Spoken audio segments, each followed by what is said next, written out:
Prisonnier dans un phare. Comme une blanche tour qui pointe vers les cieux, le phare se dresse droit, selon son habitude.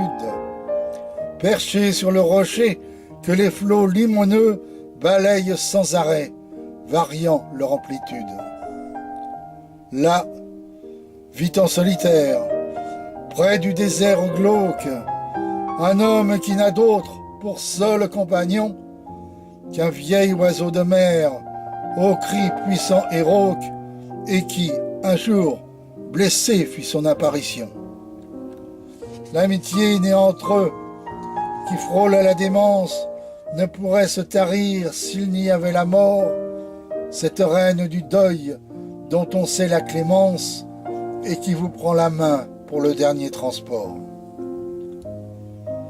Un triste soir d'hiver, où les vents mugissaient, enveloppant le phare en plein dans la tourmente, l'homme sur qui les ans aux épaules pesaient finissait dans sa tour la très longue descente. Le rocher assailli sous l'assaut de la lame se recouvrait d'écume au vent qui dispersait tous les embruns glacés qui formaient une trame, tandis que loin, là-haut, la lampe tournoyait.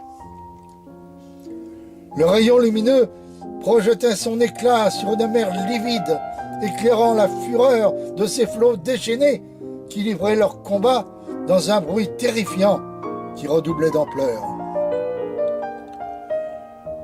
Lorsqu'arrivé en bas, dans son coin de repos, le vieillard s'approcha tout près de son ami. Il s'aperçut alors qu'il gisait sur le dos dans le froid que la mort avait déjà raidi.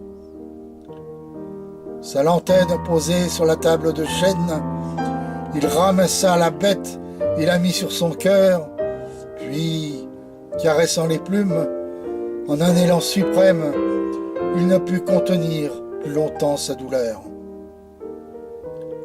Le silence est tombé sur la petite pièce, un silence pesant que rien ne trouble plus.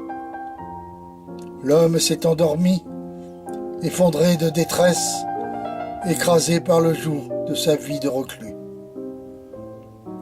Le grand phare, au dehors, clignote dans la nuit, indiquant aux marins la bonne opposition. La tourmente s'apaise et étouffe son bruit. Le soleil brillera demain à l'horizon.